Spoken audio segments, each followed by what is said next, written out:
She likes cross-country skiing. One of her other hobbies is coming over to my house and washing all of my dishes. And see, I knew. I could just tell. And she is going to tell you a.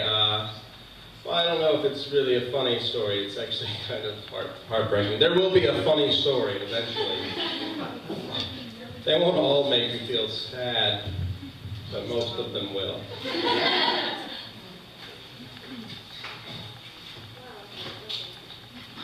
Alright, hi.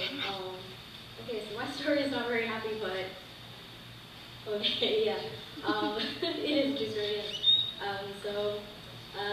when I was really little, I was always really distracted, very easily distracted, too easily, and I never really paid attention to anything that was going on around me, like at all.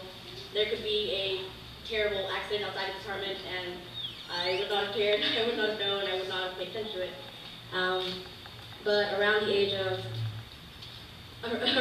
about 5 or 6, I kind of started to pay a little more attention and be a little bit more open-minded to whatever was going on around me. And one of the first things that I noticed was my dad enjoyed drinking.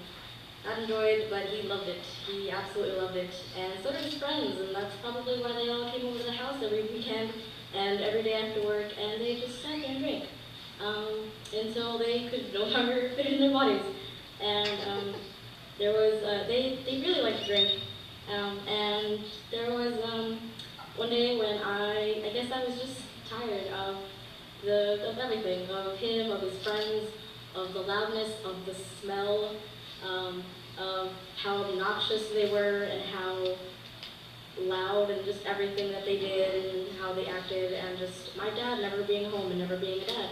One day it was past midnight, it was maybe 2, 3 in the morning maybe, and I was 5 or 6 again, and I did maybe the stupidest, but maybe the smartest thing I've ever done, which was I went to the door and I opened it, and I went outside, and I yelled at my dad.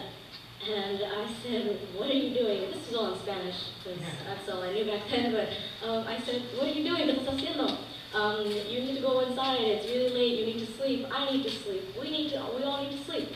You need to take a shower, you're so disgusting." And you can't imagine it. I'm really short right now, and I'm 18, but like, but I mean, I was way shorter. I was like yay high maybe, and I was wearing my favorite clothes to wear, which were these little overall shorts. And I had little pigtails because that was my favorite thing to do because I didn't have to do anything to my hair the entire day. And my dad was, he's also kind of short, but I mean, like he's here now to me, and he had like this gross beard, and all of his friends did, and I thought it was disgusting. I don't know if they thought it was manly, but no, not really, no. It doesn't make you look any more manly than if you're a pretty guy. But yeah, they all just kind of look like clones of themselves with these disgusting beards and this long flowing hair that they all had back then. And yeah, you can just imagine, I'm just here, and they're all here, and there was about maybe 5 or 6 of them, maybe more, and they're all just sitting there drinking, and I yelled at them, and I was just like, and he just stared at me, and they all just stared at me, and maybe for like half a second they stared at me, but after that they were just like, you're this insignificant little girl, go away.